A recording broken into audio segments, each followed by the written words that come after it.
I'm just glad I got it done and it aired, and now I'm not nervous anymore. That's what I was nervous about. So pleased to welcome you here for KDDP Banquet.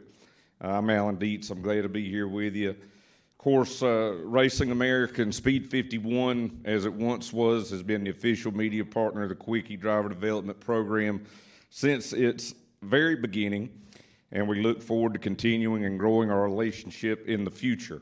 Now, like our former president, I'm going to go off prompter and off script, but this will be good. Because I came up with all of this after we had the guys up here for the round table, or straight table as it ended up being. I don't deserve to be on the same stage that those guys were just on. They're my heroes, and there's so many heroes out here, and it's pretty overwhelming. And we were talking about just how good it was. Whenever I was growing up, I was at the height of my NASCAR fandom when I was about 14 years old, and that happened to be 1992. Billy Elliott fan, as Tom knows, and it was a bad day for me as a Billy Elliott fan. But we were watching the Banquet that year on ESPN. It always came on ESPN, and I was over at my granddaddy's house, and Alan was up there. And My Way came on, and even at 14 years old, I knew that I had just seen something very special that day.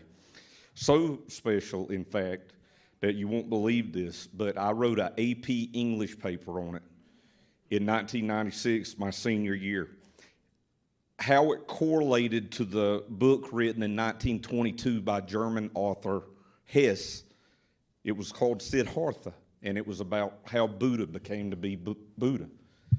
I got an A on it because I figured out a way to correlate how Alan Kulwicki and all these guys ended up being like this book. But that's what it meant to me. It was easy to write those words because it was something that was so important to me.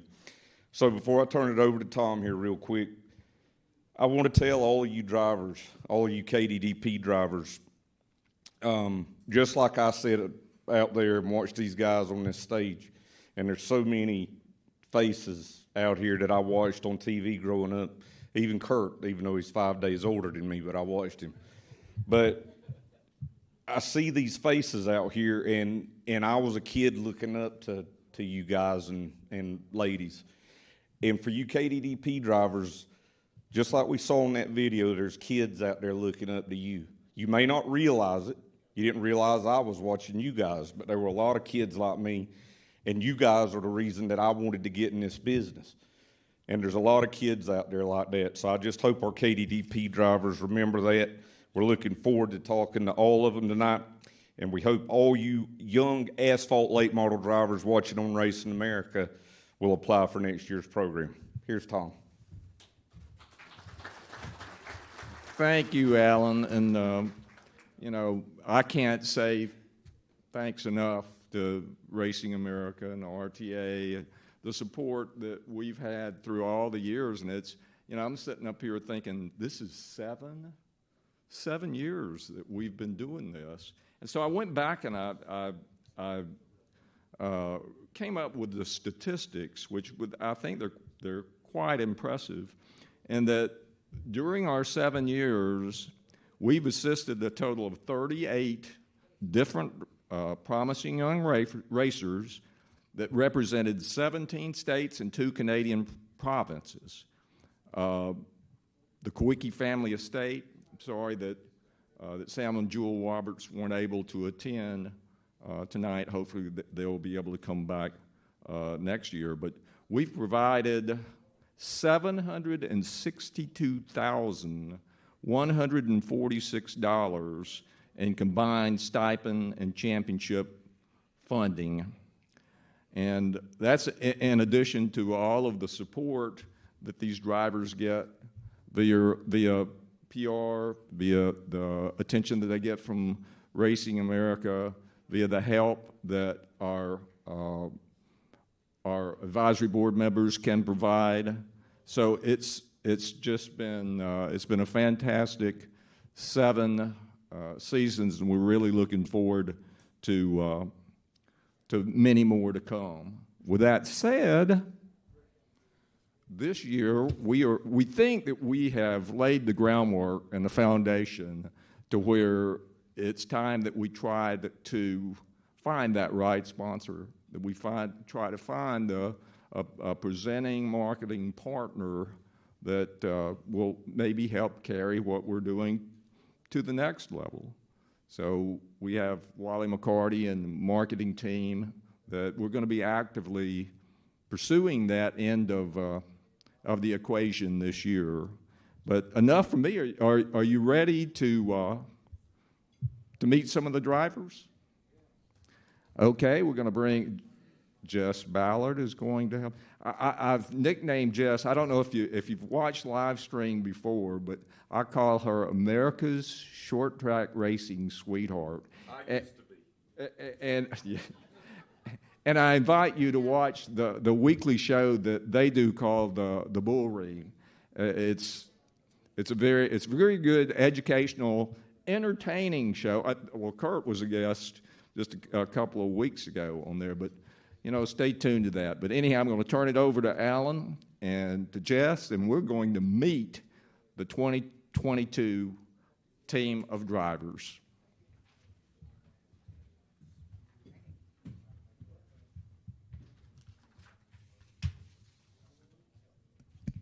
Tilt this down a little bit. All right.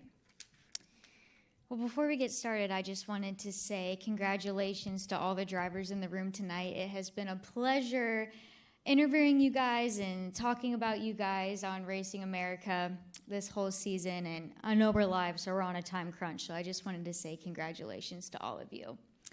So we'll start off. Finishing 7th, hailing from Harrison, Maine, Kate Ray. Kate was such a strong advocate for the KDDP via all of her social media platforms, continuously updating and posting even during the week she wasn't in action. Some of the most creative and intriguing angles ever. Plus, she accomplished her year-long goal of raising $7,000 to send 10 veterans to Washington, D.C. via the Honor Flight Maine, and also worked with the staff at Oxford Plains Speedway. On the track, it certainly wasn't the kind of season that she had hoped for. She was hit with so many mechanical issues and problems that she couldn't avoid. Yet in 12 races, she did score 3 top 10 finishes and was running strong in several others. With 192 total points, please welcome to the stage Kate Ray.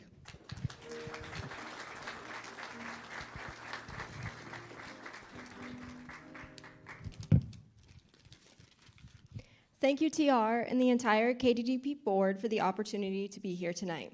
I'd like to congratulate the other 6 finalists on their respective seasons. And to Dylan, congrats on the Kulwicki Cup Championship. Like my friend Wyatt Alexander, Kulwicki finalist 2021, I'm honored to represent racers from the state of Maine and be here with one of the 7 finalists for 2022. When Derek Griffith, Kulwicki finalist 2018 and 19, suggested I apply for the program, I never imagined that I'd be selected. Derek has been a mentor to me for some time and someone I continue to look up to in the racing community. Thank you, Derek, for the push to apply for this program and your guidance, support, and friendship throughout this season. Derek's 12G crew, Louie, Dolly, and Recon, have been a second family to me and mine, and I thank them as well. From turning my first laps in a go-kart at 8 years old to now a super late model, what a journey it's been. After a couple successful seasons in 2020 and 2021, I had high hopes for my 2022 season. However, that wasn't in the cards. I believed I had more DNFs and rainouts than I did actual finishes. However, there were a few highlights from this season of which I'm proud of. A strong run at Stafford Motor Speedway in April, traveling to Jennerstown Speedway in Pennsylvania, competing in my first Motor Mountain Masters, and watching Derek Griffith take over the wheel of my car in the Oxford 250 at Oxford Plains Speedway in August. and ending the season with a decent run at New Hampshire's Hudson Speedway in September. I'd like to thank my crew, Isaac, Woody, Robert, Sarah, and Roy, and most importantly, my dad. Thank you for being with me through the ups and downs this season has brought, and to my sponsors, Henry's Concrete Construction, Worcester's Marine Center, Bessie Motor Sales, Derek Nealand Racing, LCM Motorsports, Simpson Race Products, and the Kulwicki program. Thank you for helping me do what I do. Lastly, I'd like to thank my mom and dad. Without them, this adventure wouldn't even be possible. Thank you for helping me chase my dreams and supporting me doing what I do. It's been an honor to represent Allen and the Kulwicki program this season, and I look forward to continuing to do so as a Kulwicki alum in the seasons to come. Thank you and happy holidays.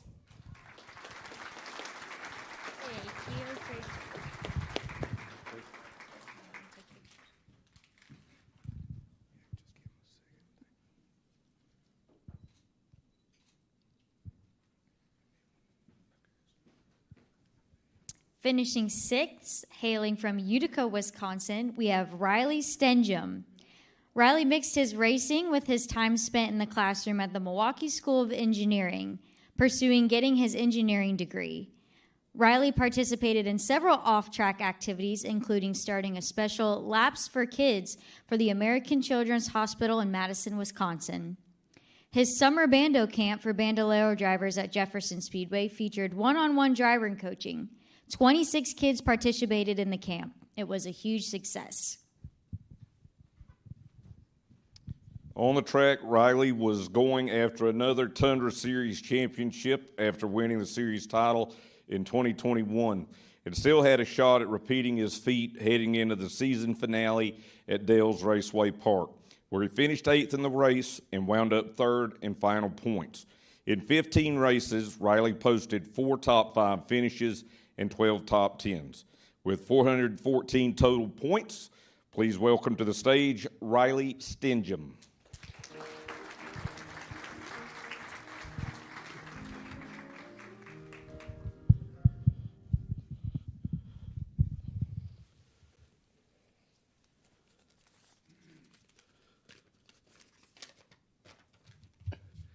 Thank you all for being here tonight. It's an honor to be surrounded by such an impressive group like we saw earlier at the round table. It's just surreal to hear those stories from the 92 season. Off the track, I had a great time this season. Like they talked about, alongside Legends.Direct, we were able to create a Future Legends program where we created a little driver development program similar to the Kulwicki program where drivers competed for an arrive and drive, racing bandoleros for a legend car next season. We also, with Legends.Direct, created the Bando Camp, which I thought was a huge success. Also this season off the track, we did a Drive Out Breast Cancer Foundation fundraiser alongside Steve and Liz Apel, which raised over $2,000 for the Susan G. Komen, Wisconsin chapter. Finally this season, we created a Laps for Kids program also that raised money for the American Family Children's Hospital of Madison, Wisconsin for each lap we ran on track this season. Although this season was a rough run for our team on the track, and not the season we were hoping for as a member of the 7 finalists, it was really cool to be able to race at some new places this year with the ARC Midwest Tour, and as well as chase a repeat championship in the Tundra Super Late Model Series. We had some good runs along the way that allowed us to finish 3rd in the Tundra Super Late Model Series points, and also have strong top 5 runs inside our few Midwest Tour starts this season. Also, I thought it was pretty cool this year. We're pretty spoiled in Wisconsin, and I was able to run at 10 different racetracks and 15 total starts. I would like to thank TR, Jeff, the rest of the board, and everyone else who is a part of KDDP for putting this on, because it wouldn't be possible without you. Also, thank you to Racing America and everyone else who is a part of the coverage of KDDP, because it's pretty cool to have that much coverage throughout the season. It was an incredible opportunity to be a part of the program this season, and I can't thank my family, crew, sponsors, and everyone else who supports me enough, because without them, I wouldn't be standing here right now. Thank you, and happy holidays.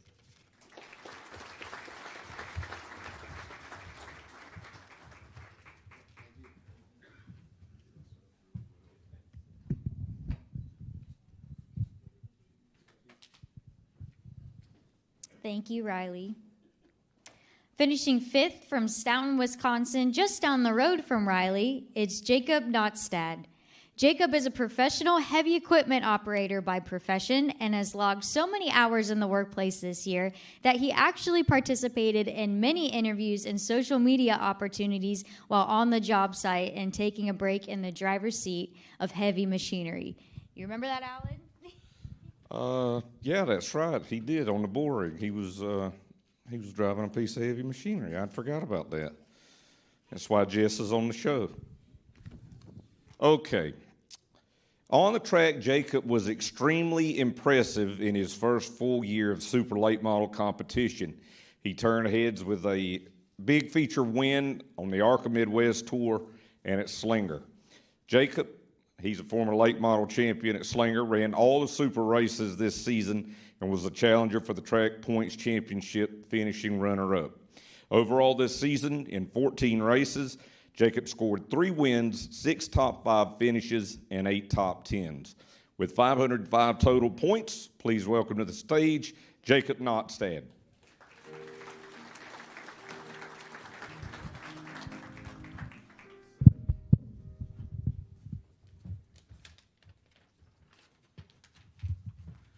Good evening, everyone.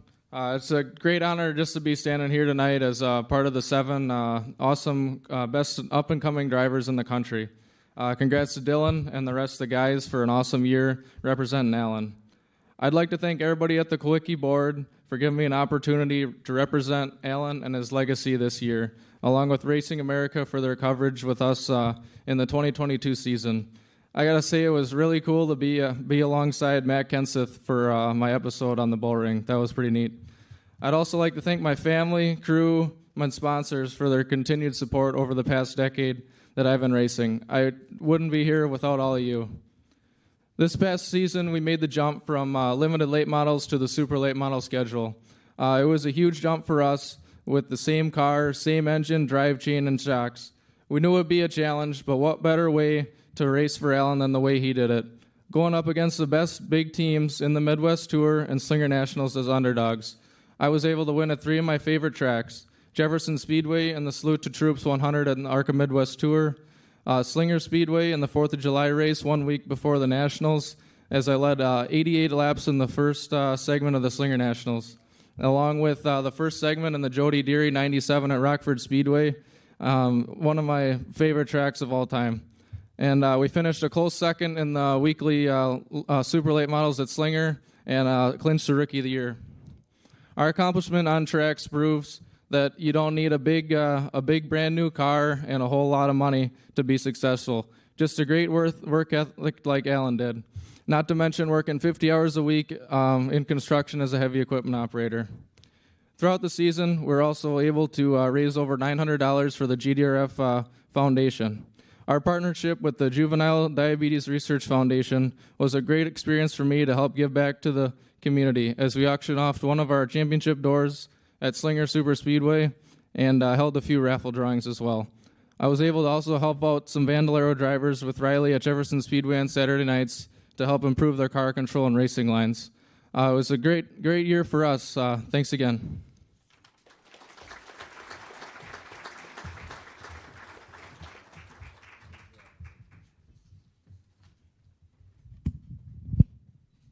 Excellent shoe choice tonight as well.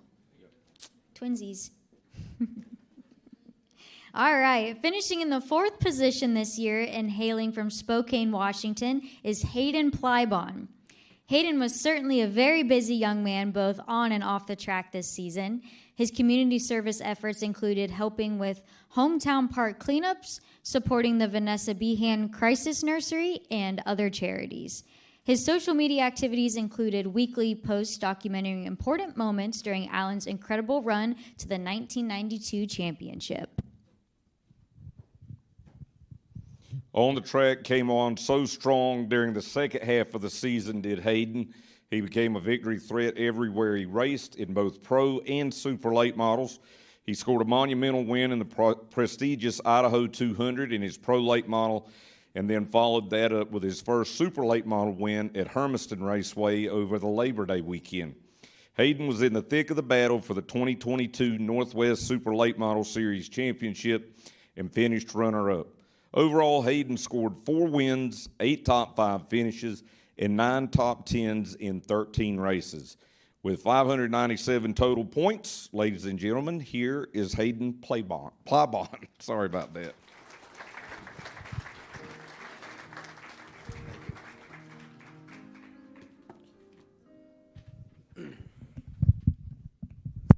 Good evening. It is surely an honor to be standing in front of all you guys and to be part of the final seven for the Kulwicki Driver Development Program this year. I'd like to congratulate Dylan on his championship win, and it was a fun year. I'm glad I finally got the chance to be part of it. It definitely taught me a lot about racing itself, and then just me as a person in a whole. It definitely changed my perspective on everything, and showed me that just the little impact that we made could change somebody's life and a whole bunch of people's life, and I'm glad that it opened my eye more to it. I didn't do as much community service before, but this really pushed me to get out of my comfort zone and go help more than just doing, I don't know. Moving on. It was a good year. I had a lot of fun and won some races and did a lot of racing this year. It was really fun. Okay.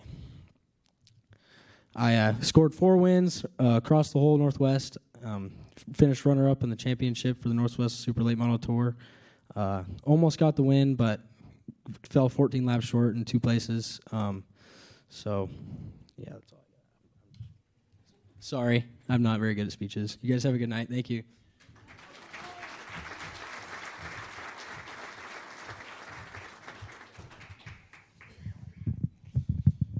You know, the thing I always tell these drivers is, you know, the KDDP program is great for its community service, and you don't even have to go to jail to do it. So that's even better for these kids. So we're going to take a pause here and have a couple of, a special presentation here before we bring our guest speaker up. I'd like to bring Paul Andrews and Winston Kelly up for a special presentation. The Alan Kulwicki Donor Advised Fund located and purchased the 1992 championship-winning Ford Thunderbird from the company that acquired the Hooters Hotel and Casino in Las Vegas. This car gained fame and became known as the Underbird, and it is here with us at the Charlotte Motor Speedway tonight, as some of you saw down at the entrance. With Alan being inducted into the NASCAR Hall of Fame in 2019, it was only appropriate that this special Alan Kulwicki race team car join Alan in the Hall of Fame. Here's Paul Andrews with more. Thanks, Alan. Hey, it's a pleasure being here tonight. Winston, on behalf of the Alan Kulwicki race team and all of the KDDP board group, we would like to present you with the official paperwork for the Underbird, the 1992 championship race car. It came from the Hooters Hotel in Las Vegas. It was beat up a little bit, but hopefully we can get that looking better. Well, Paul, thank you, and there's so many people to thank for this, but before I talk about the car, I want to acknowledge Kevin Schleischer and Tom Jensen from our team, who are responsible for all the exhibits and everything that we do, getting the car out here, getting the trophy here, and there's about almost 1,000 artifacts on display, and I don't know how many more that we either have on loan or in the basement that they take care of, along with many other programs. But you know, when I look out through the crowd, it looks like about half the crowd was a part of that 1992 season that we talked about earlier, and about half the crowd wasn't even born in 1992. So how do you put in perspective what that was? Well, to try to do that, I went to my experts and said, how would you summarize in a sentence or in a bullet point how important that season was? And they know that if there's one thing that we will not do at the Hall of Fame, it's say something is the most important or the best. Because things are different in eras. Richard Petty talks about that. People say Michael Jordan is the greatest of all time. Tell Bill Russell that, who won 5 more championships than Michael Jordan. So we can never say something is the best, the most important, but it clearly was one of the most impactful events. And I think, as Tom put it, it was the intersection of 3 incredibly monumental moments that you heard about tonight. Richard Petty's last race, Jeff Gordon, who we didn't know what he would do. I think that worked out pretty well for him. And the championship battle that we heard about.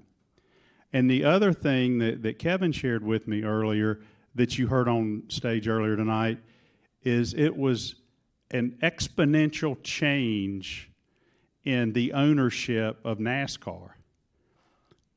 Does anybody know the last time before 92 that an owner-driver won the championship? 1960, Rex White.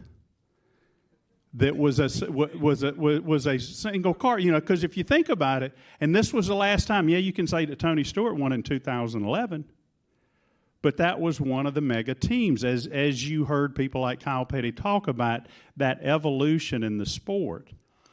And for it to be done, as Kevin said earlier today, what you heard, his way, to do it his way. So that is a true transformational moment in the history of the sport. And about 97 or 98% of what's on display at the Hall is on loan. So for this to become a part of our permanent collection is huge. I mean, it's hard to overstate how huge that was.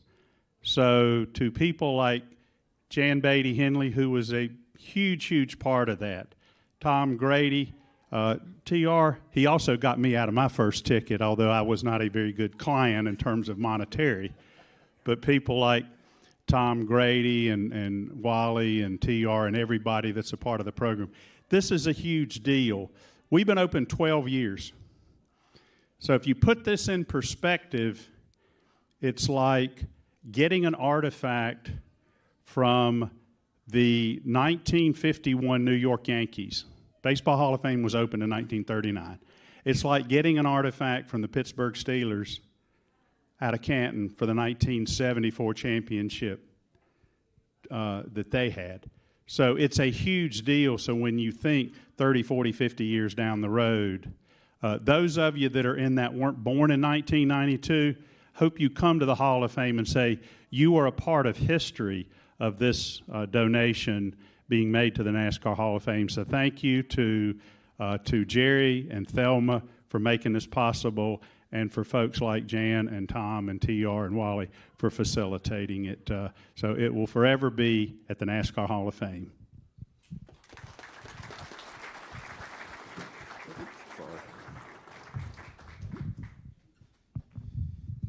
Don't you love it? Jess goes off the stage, and then somebody else is still correcting me up here, so I'll take Winston's word for it any day whenever it comes to that stuff. Before we introduce our guest speaker tonight, one thing I did fail to mention, you see the cards on your tables with the QR codes on it.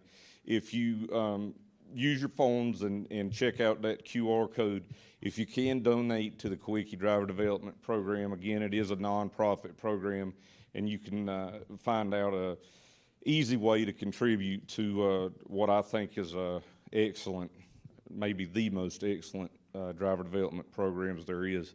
Also, there's a lot of folks here that, as a television producer, not in front of the camera, behind the camera, that I've interviewed, or like Larry Mack, I've said, could we do that again? So Larry, just bear with me, because you didn't have to do, I don't know if you ever had to do a retake, but I'm sure there was somewhere I corrected you, right? But I do appreciate y'all bearing with me.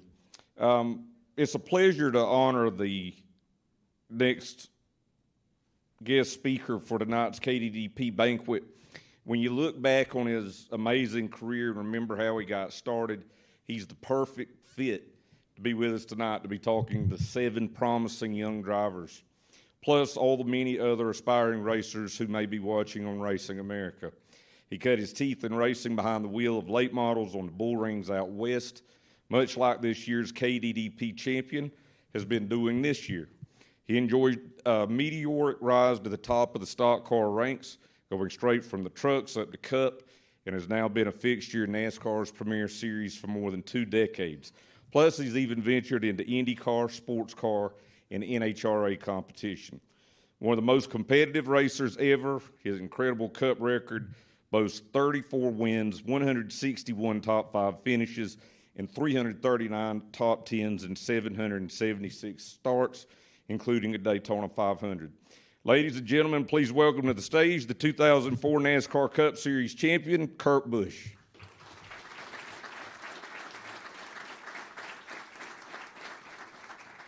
And we're really glad that Kurt could be here because of any of you folks who may listen to the Howard Stern show. You know he'll probably be going to Ronnie the limo driver's wedding here coming up soon. So we're really looking forward to those stories.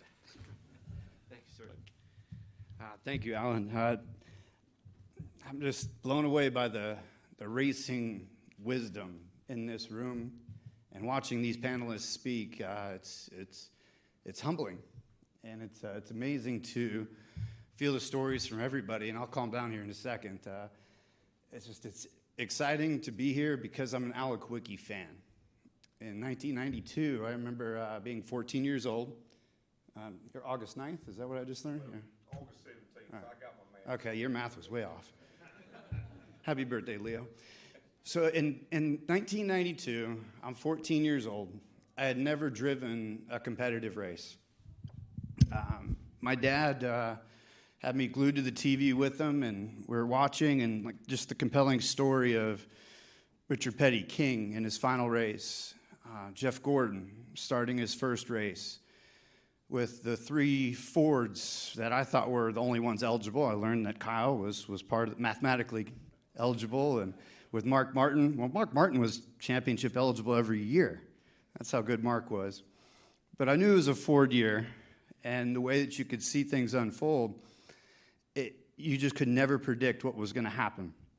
And the timing of the way, and I've learned so much tonight of the way that Alan put it all together, and to see him counting laps from the car to have those bonus points of most laps led. I remember my dad telling me they're staying out so they get most laps led. And those are those small moments that always stick with you. And then when you get to listen and hear this, that's what I want the young 7 drivers tonight to listen into. And I'll give you my story, and I won't make it too long.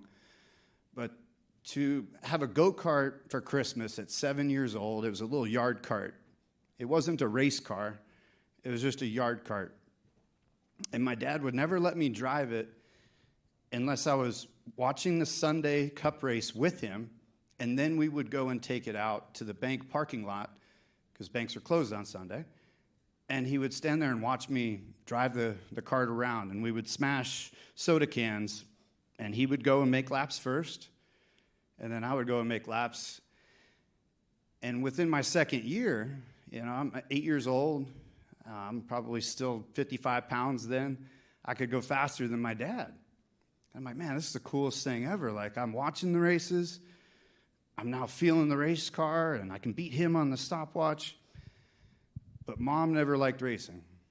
She supported my dad. My grandma was always there for my dad's racing. There was always a car in the garage. But she's like, here's this baseball glove. Here's this baseball bat. Why don't you play in Little League Baseball? And so Uncle Keith, he would always take me to baseball games. But there was always a race car in the garage. It was always cooler and easier to hang out with Dad and be by the car than it was to do my schoolwork or to go play baseball. The car spoke to me, his car, and I got to go to the races with him, and that was a way of life. We weren't from money. We didn't have much. He was an auto mechanic and a tool salesman, and I remember sneaking in the pits. He helped me sneak in the pits. He put me in some dude's trunk. And it's Manzanita Speedway, 1993. And he was running his dwarf car down there on dirt. And I remember him talking after Friday night. It was a 2-day show. It was Friday and Saturday. And he goes, man, I can't hang with those guys. Those guys are just beating us. We're just going to have to try to run consistent 2 nights in a row and see where we end up. And I'm like this 14-year-old kid going, Dad, you can totally beat those guys. You totally got this. Let's do this. And so he finished third on the first night when the track was real wet and tacky. We're from Las Vegas, Nevada, where dirt tracks aren't really supposed to exist. The dirt sucks out there. And so the second night, the track was dry slick. And he went out and dominated. And I remember that was my first time in the infield ever. And the cars were going around me. I'm like, whoa. You know, I'd been on the outside forever. And he's just like, make sure you stand here and don't go anywhere while I'm racing. I'm like, okay. So I'm just watching the car go around. And he wins, and I just go running over to the scales and check on him, and he sees me, and he's just like, stand back, just get over there. Well, he's trying to pack wet mud into the kickouts so that his car will make weight.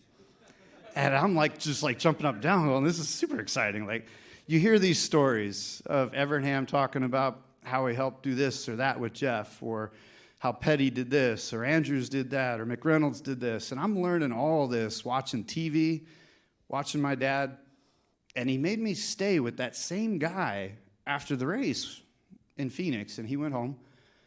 And that guy took me to this little factory called the Dwarf Car Company, and we picked up a new racing chassis.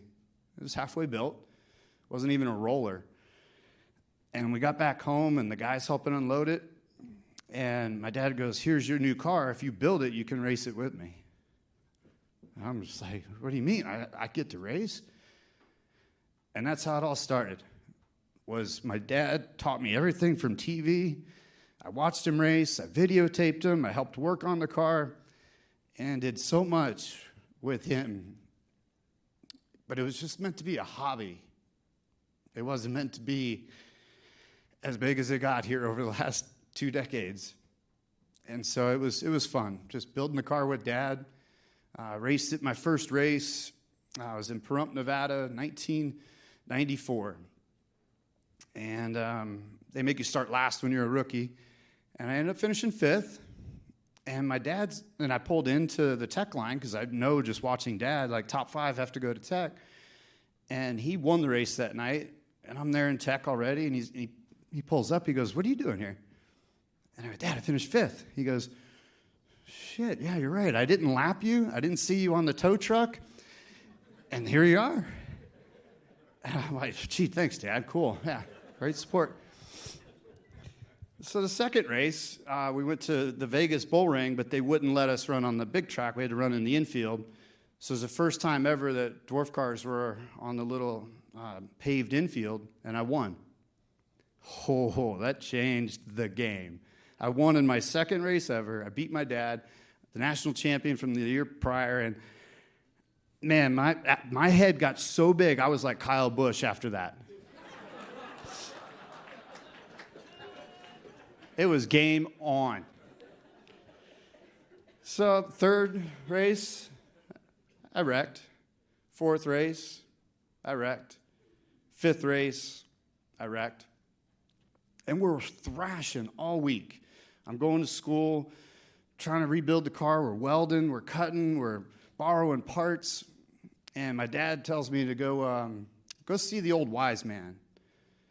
The old wise man was Phil Hayes, who was a CNC guy that was helping us build our axles and some of the hubs. And Phil Hayes had won everything in Vegas back in the day. And the old wise man told me when I went there, well, he made me run the CNC machine for like 2 hours. I had to sweep the floor. I had to take out all the bins. And it was like this Karate Kid punishment. And I'm like, what is going on here? I'm just not getting this. And after we run the lathe and we get the axle finished up, he goes, this is your axle.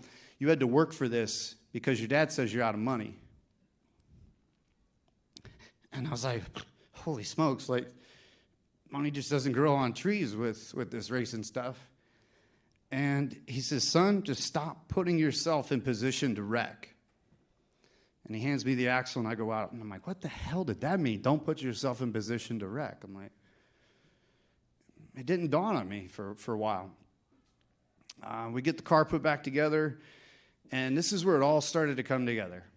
This is halfway through that year, and however many races, I think we're on our 7th race. My dad says, I just need you to finish 7th tonight. I'm like, Dad, we're here to kick ass and win. I mean, this 7th thing seems boring. He goes, 7th place pays $35. It's 20 for your car's registration and 15 for your pit pass. We're going to break even tonight. I'm like, oh, all right. I drove as scared as I could ever drive. Just don't hit me. Just don't hit me. Just don't run into shit. Don't hit them. Don't. I finished 8th that night, and the pay window, they handed me a check. It was $30. I'm like, man, I was told to get 35 so we can break even. So I gave the check to Dad. I go, hey, we're $5 short. You know, we didn't do that. He goes, yeah, $5 short. Yeah, something like that. After all the wrecks, building the car and everything, that was a moment where he taught me the finance side of how to race and the awareness side. And you race your car in a different way when you understand that you're putting the time in it to build it and then what it takes to get there and the family commitment. And so that might have been May. I didn't win again until August. It was around my birthday. It was my mom's birthday in July, and it clicked. Things slowed down. I could see the other competitors and make moves, and I was watching tapes because now I had tape of my own self to watch. And you put in the time and all the things that it takes to develop it, and we went on a run. We won at 10 different tracks, 10 weekends in a row. I was Rookie of the Year and champion with the car. Legend cars, Bruton Smith, Marcus Smith, everybody at SMI, 600 Racing, they were bringing legend cars out west. And we're like, man, this dwarf car stuff, we can't really travel with it, all that, because they kept throwing rules on us on engine size or weight. And that's when we switched over to legend cars. We won everything you could win with legend cars and won the West Coast Nationals, but couldn't afford to come back here to Charlotte. And I think Humpy Wheeler, David Stetzer, Chris Powell, the whole gang around Las Vegas Motor Speedway said, we'll rent you a car from 600, go back there and race the Nationals. And so my mom and I would get a plane ticket, we'd put our 4 shocks in a bag, and I come to go to work on this car at 600 Racing. It wasn't my car, and I'm like, wow. The time and the effort and the little details that went into the car that I was winning with, I stood up here and rented a car, and it was like, whoa, this isn't my car, and it wasn't my feel. But that was an opportunity. It was huge. Here I am as a 16, 17-year-old kid, and I'm going to the big show. I'm going to Charlotte, and I'm going to run this quarter mile. I qualified 22nd. I ran over the restart cone, got black flag, didn't really turn out that good here, but it helped put my name on the map. West Coast started talking. And my break came when the Trickle family, everybody knows Dick Trickle, Chuck Trickle's his brother, and Chris Trickle was Chuck's son. He got killed in a drive-by shooting in Las Vegas while I was away at college down in Tucson. And I got a call from the Star Nursery racing team to come on up and race the car. And I'm like, holy smokes, this is my big break. Yeah, this is incredible. And I think I wrecked the first 2 races, of course, just being too nervous. Just over sweating it, overthinking it, putting too much pressure on myself. 3rd race, finished 3rd at Mesa Marin in the big race at the end of the year, Bakersfield. Harvick might have won that night, or Englebright was there. Hornaday probably was in the trucks by then. But it was Bakersfield. And Las Vegas Motor Speedway was just coming up out of the ground back then, and the timing of how things work.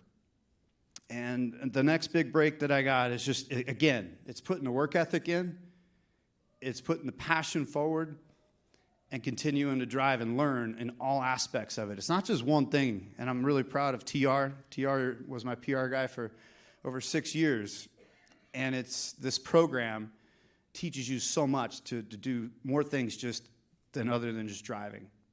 And that's the compartmentalization of how to become a professional. And in 1999, we got on a run with that Southwest Tour car, running that late model. And we won 6 races, won the championship. But the big break came at Sonoma, ESPN. Dr. Punch, that was the first time ESPN covered a Southwest Tour race live. And I'm like, ooh, this is that moment. But it's like, whoa, hang on. Just chill. Just go drive the car and let things unfold. Trust the team. Follow the pitch strategy. Our pitch strategy was to pit at like lap 32 and run it to the end as far as we could on gas, because that's what we watched on TV. Anytime you see road course races back in the 90s, people would pit and then just stay out as long as they could on a tank of gas. And I was able to win that day in Sonoma with that Southwest Tour team, and my name started getting tossed around a little bit. Things started happening. But here's another key moment. That weekend, there was a NASCAR official that was part of the Winston Cup. He was also a volunteer for the Winston West and Southwest Tour Series. His name was Ray Judy. He was an official. And Ray's no longer with us, but Ray gave Jack Roush a tip. He said, you guys got to keep track of this kid on the West Coast. And Ray Judy came up to me at Tucson Raceway Park, September of 99, and said, hey, there's going to be a scout here watching you. Not going to tell you what team, not going to tell you who it is, not going to tell you to look around, just do your thing. Do your thing. And the key thing is that there's always eyeballs on you, always, wherever you go, no matter what you're doing, whether it's a TV interview at track, whether it's a radio interview, whether it's just signing autographs and hanging out with fans, taking selfies and pictures, there's always somebody watching. And at that Southwest Tour race, I ended up winning that night and completely forgot that there was a scout there. And we have the hauler there. We're signing autographs just like I was told Richard Petty did. He always stayed until everybody was gone. You sign autographs till the last fan leaves. And the last fan that came up was Matt Chambers, my crew chief, who ended up being my crew chief on that 99 truck. He watched every move. He watched every moment. And that's how I got invited to the Gong Show, where there was top 5 drivers from around the country, Northwest Tour, Southwest Tour, Goody's Dash, modified guy from the Northeast, forgot his name, and then one of the Sodders, Tim Sodder, actually, from the Midwest. And I was able to beat those guys at the Gong Show to get that ride in the Truck Series. And so I've always been a fan of Alan because he did it his way. I had no idea what the song on My Way, but My Way ended up being very similar. And that's why I'm very thankful to stand here tonight and tell you guys my story on how you go from one step to the next and get to that final level. But it was passion that got me there, and it's been professionalism the second half of my career. And so those are the two things that I want to teach you 7 kids. There's a lot that goes on out there. You don't have to be professional right now. Still be a kid, but you gotta learn all the different parts of it.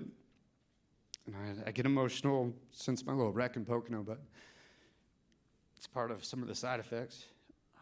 But again, it's fun to tell the story, and I've learned so much tonight. This has been a magical night. So thank you, TR.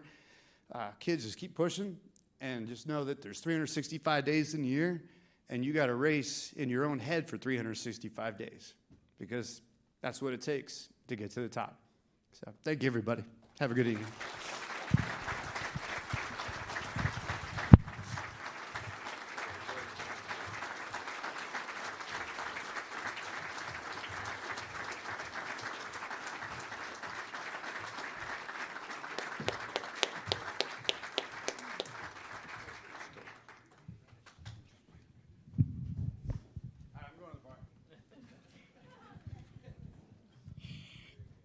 Thank you, Kurt. All right, let's get back into it.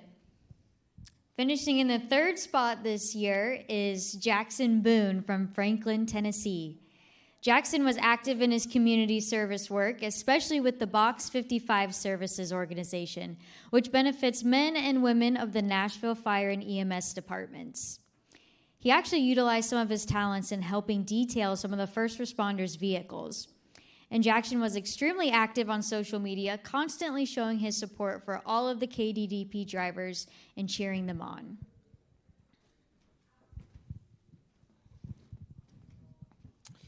Jackson split his time during the 2022 season competing in both pro late models and the supers. He proved to be in the mix wherever his number 7 late model showed up. At his home track at the Nashville Fairgrounds, Jackson picked up his second win of the season in September, besting an exceptionally strong 32-car pro late model field. He backed that up the next weekend with his first win at the tricky Five Flags Speedway in Florida, topping the best pro late model racers in the South. Overall, in 20 races this season, Jackson won 3 while posting 11 top 5 finishes and 14 top 10s. With 859 total points, please welcome to the stage Jackson Boone.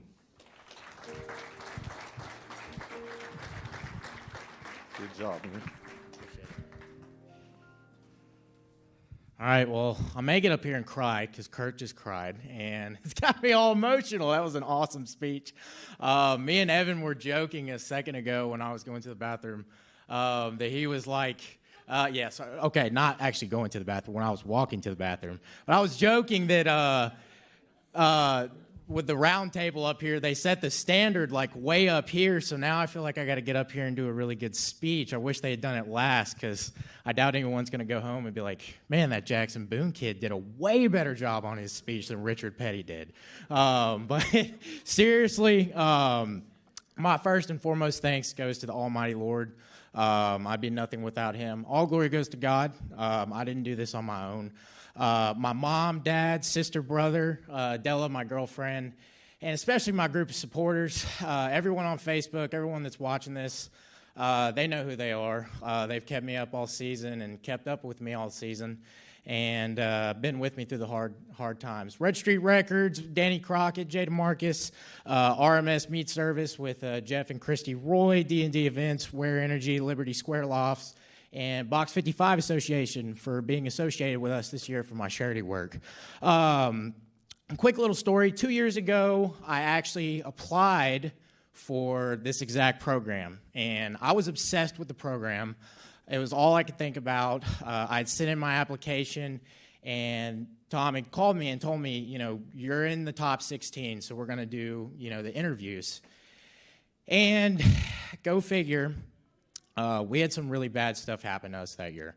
I actually lost a couple of people that were really close to me through tragedies, and we also lost our sponsorship. And this was right before, I guess, COVID. So right after COVID, they were going to conduct all of the phone calls to basically figure out who the final 7 drivers were going to be. And I had to email Tom, and I remember just being so emotional because I had to tell him I got to drop out. We don't have enough money to run the rest of the races that we need to run this year to be able to be in your program. And I'm so thankful for him because he stayed my year and told me, he said, whenever you do get it figured out, because he said you will, there's always going to be an application sheet that's waiting on you. And I'm super grateful for everyone in the Kulwicki department, not just Tom, but Tom and everybody else. All of you guys should be proud of yourselves. I know Alan would be super thrilled and super excited to see what this has actually turned into and what it is going to turn into, because it gets bigger every year. And it's just absolutely crazy to be a part of this. My next bullet point is the word ridiculous, mainly because it's ridiculous that I've been in the same room tonight speaking on my behalf in my racing with, people like you, Larry Mack or Kurt Busch. All these guys have been titans in the industry. I've grown up watching you guys race. You guys have been giants to me since I was this tall. So it's really cool for me to be able to get up here and talk to people like you and to listen to y'all's version of the story, when you were there and when you were doing things that I was watching on TV. That's an honor.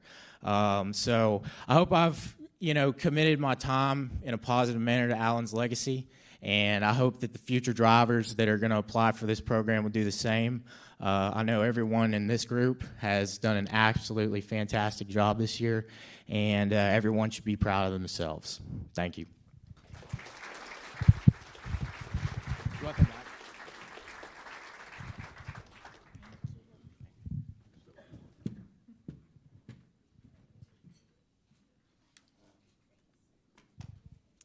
Thank you, Jackson. All right. Finishing in the runner-up spot in the battle for the 2022 Kulwicki Cup title is Cooperville, Michigan's Evan Shotko. Evan was extremely active in the Lori's Voice program, a local nonprofit. He continuously helped local schools, spearheading school supplies drives.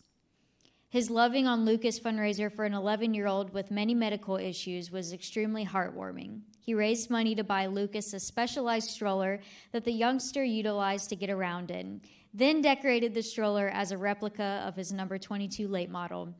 They even provided Lucas with a replica driving suit. On the track, Evan displayed incredible resilience in battling through adversity during the spring and early summer months. He was able to bounce back and be the KDDP home track, beating Bubba Pollard, Derek Griffith, and Tom Majeski. He scored a rain-shortened win at the Motor Mountain Masters in Jennerstown, Pennsylvania. Evan proved to be the dominant front-runner at Berlin Raceway as the summer wore on, putting a stranglehold on the season point championship and taking home his first super late model title in NASCAR Weekly Series competition. Overall, in 2022, in 19 races, Evan scored 8 wins, 14 top 5 finishes, and 15 top 10s. With 943 total points for 2022, ladies and gentlemen, here's Evan Shotko.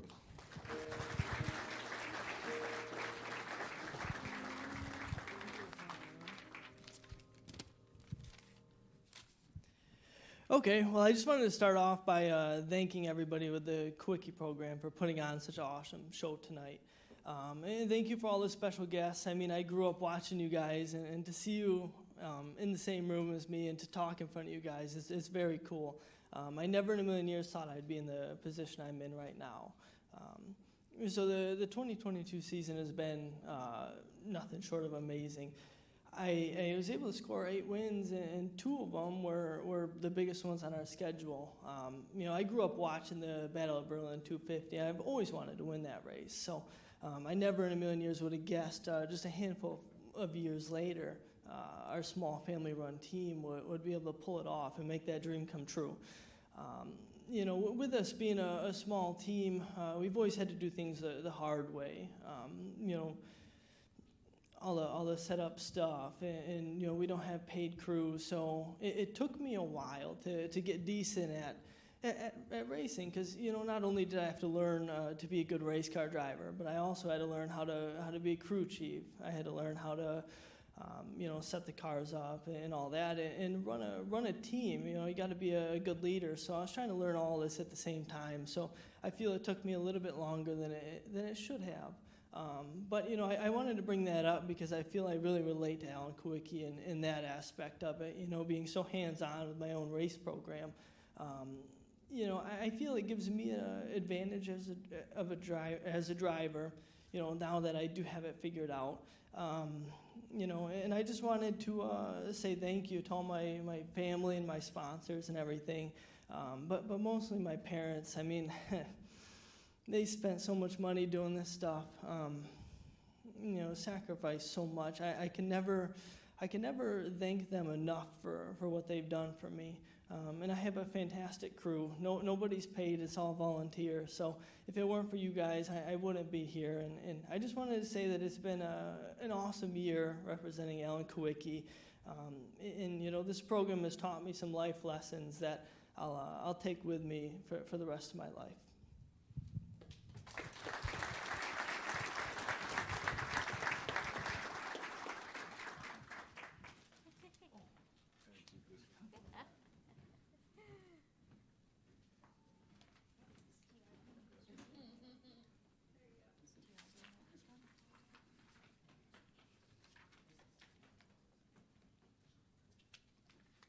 TR, you want to do this one? Okay, you do. All right. It's now time to present and honor our 2022 Kulwicki Driver Development Kulwicki Cup champion. This promising young driver from Napa, California was the only return member of last year's team of drivers. It's evident that battling 2021 champion Luke Fenhouse down to the wire was extremely helpful during this year's campaign. Dylan's community service activity log for the year was both lengthy and impressive. His volunteer work at the local food bank came on an almost weekly basis. He hosted multiple fundraisers and raffles that benefited great causes such as the Shepherd's Pantry and the Susan G. Komen Breast Cancer Foundation, the Carlos Vieira Foundation, and the Combat Veterans Motorcycle Association. Dylan was a regular visitor to the Ronald McDonald House locations throughout the season, and his social media activities were very effective, not only in keeping everyone up to date with his racing, but also providing many historical nuggets about Alan's career, notable finishes, and major accomplishments. What a fantastic season Dylan Zampa had on the track this year. Dylan and his small family-operated team raced primarily in pro late models, but he also made his debut in super late models this year. Dylan dominated at All-American Speedway in Roseville, California, winning 11 of 13 races and claiming the track's late model title in the NASCAR Advanced Auto Parts Weekly Series. He also competed in all 11 races on the Spears SRL Pro Late Model Tour, scoring 4 wins, 6 top 5 finishes, and 8 top 10s. He finished second in their point standings. Blessed with the great weather out west this year, Dylan was able to race from late winter until early December. During the 7-month battle for the Kulwicki Cup from April 1st through October 31st, Dylan scored 13 wins and 15 top 5 finishes in 26 races. What a remarkable year it's been for this rising young star. Ladies and gentlemen, please welcome to the stage the young man who proudly welcomes his nickname of racing's California Kid. Here's your 2022 KDDP Kulwicki Cup champion, Dylan Zampa.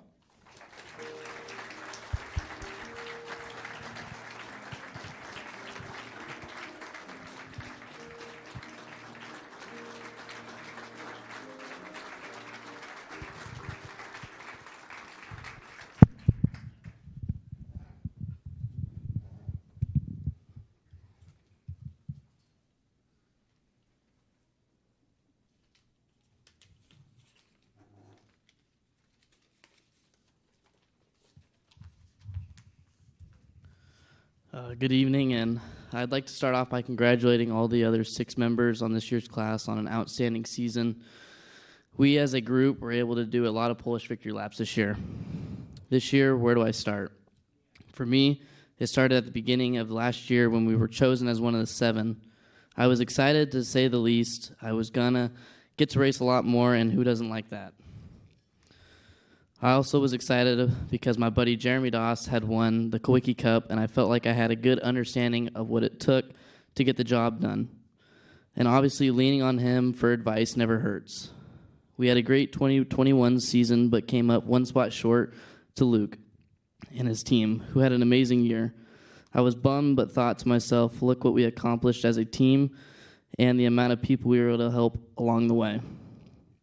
And hey, I got to race more than I did last year, so that was good. Now on to 2022. We had no doubt we were going to reapply for this year's program, and when we got the call that we had been chosen again, the excitement felt just as good the second time around.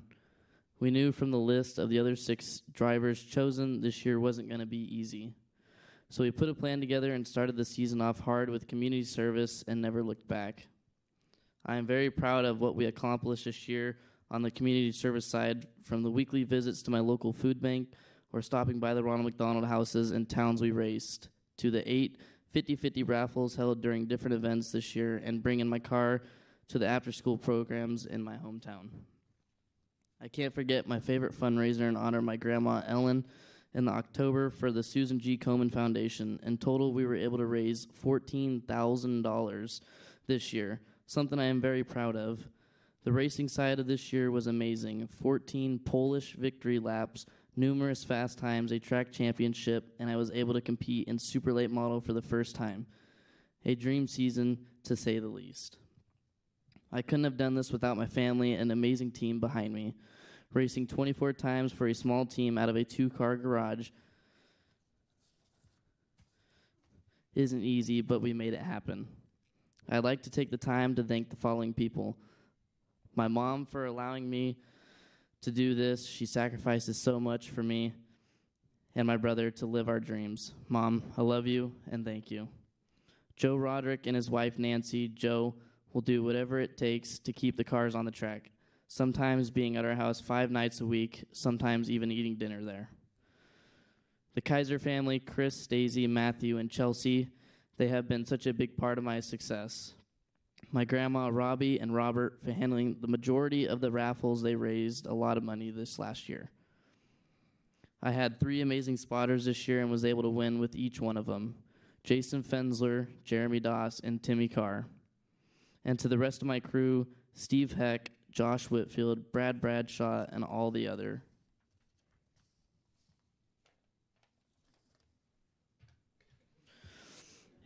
Great people who have helped along the way. And I haven't forgotten my brother Logan. Thanks for going back to college to continue your engineering degree and playing rugby so I could wheel your bad fast race car for a few wins. Now to my amazing sponsors, I'd like to thank every one of you. Sierra Speed Technology, Anderson Logging, Helm Metal Fab, General Metal Fab, Valley Fabrication, J Squared Performance, KRC Power Steering, Right On Motorsports, Gone Fish and Marine, Allied Propane, Allied Auto, Pioneers Welding Supply, and JW Fencing. Most importantly, I'd like to thank Tom Roberts and the Kulwicki Driver Development Program, along with all the board members, for giving me and the other drivers amazing opportunity to shine on a national level, teaching us amazing life lessons on how to be a better human being along the way. Thank you and good night.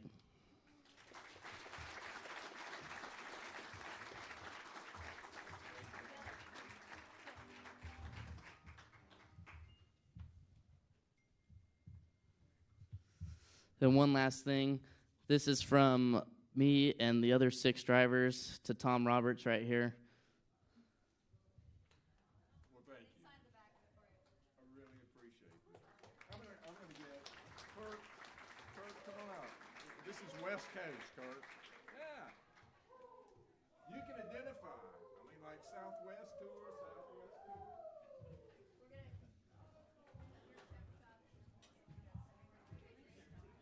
I got to sign the big check. You got to sign it. Yes, sir.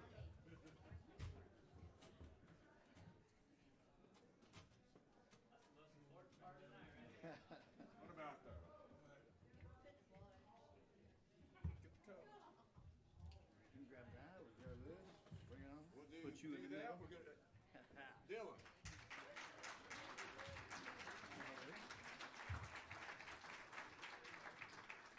Why don't we do the cup first, then we'll do the. Yes, sir. Here we go. You can tell we hadn't practiced. Yeah. Hey guys, right here.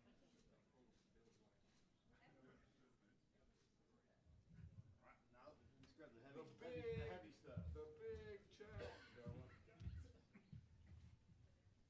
You know, I have to say this, that hopefully you can hear me, but his mom, Ashley, has told me many times about how thankful she is for this program, for changing Dylan's life, for making him a better human being. And that really, it means a lot to me. It certainly means a lot to all of our board members. I get teary-eyed when I think about it. But here's your big check. Well deserved, my friend. Thank you.